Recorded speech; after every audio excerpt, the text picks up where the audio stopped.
Breath prayer has become this simple little practice that pops up in so many areas of my life. I've actually found breath prayer to be a fun habit to incorporate in times of exercise. I am not a runner, but I do sometimes attempt to run. It's not uncommon when I'm trying to start that habit again that I find myself out of breath, and I will simply talk to the Lord and I will repeat over and over again, inhale, Jesus. Exhale, I love you.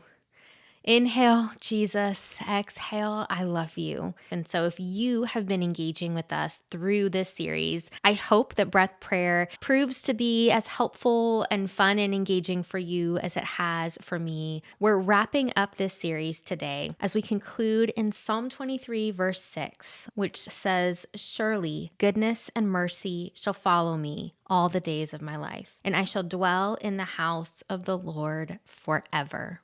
There are two different versions of breath prayers that I have pulled from this verse, and maybe for you, it's an entirely different prayer. So as you've grown familiar with this practice, I encourage you, find whatever prayers are resounding in your heart. Maybe it's even as you read through the whole of the psalm, you find yourself drawn back to a different passage, or as you consider verse 6 here, there are certain words that jump out at you differently than the ones that are highlighted for me. Talk with God about them. There's no special formula to the way that we approach this prayer. It's simply a practice of calming down, of focusing our attention on God and using simple phrases, using words from scripture to help us center our attention on Him as we engage with the God who knows and loves us. And the two prayers that jump out at me today, the first one is kind of what I consider my own personal summary of the whole of Psalm 23.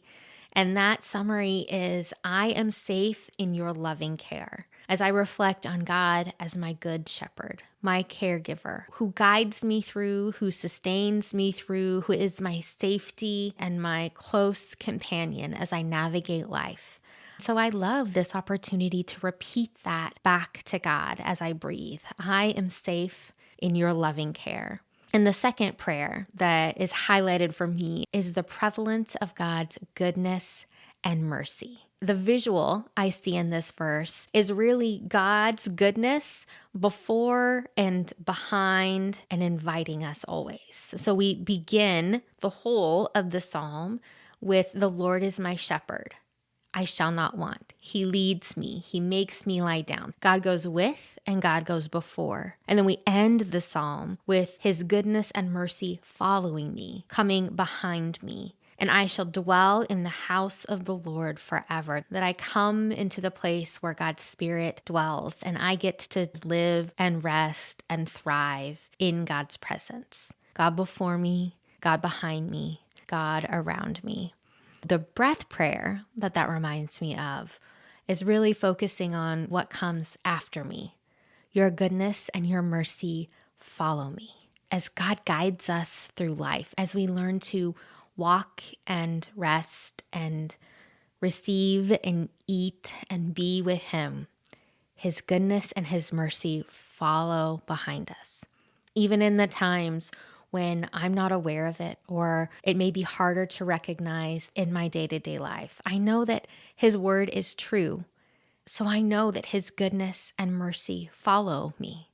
I can ask Him, God, let me see that of you. Let me know that of you more fully. And so as we close out this episode and wrap up this series, I'm going to leave you with your options for what you want to talk with God about. I'll repeat these two different breath prayers, and I encourage you to engage in what stirs within your own heart as a way to connect with God. And as a quick housekeeping item, next week, we're actually going to be having 2 more encore episodes. If you're familiar with those episodes, I encourage you, don't just skip them. Engage with God through them again. Bring it afresh into your experience with God and seize this opportunity to connect with God in a new way.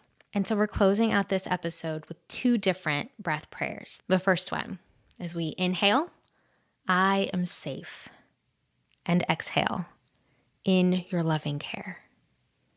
And our second one, your goodness and mercy, they follow me. Have a good talk.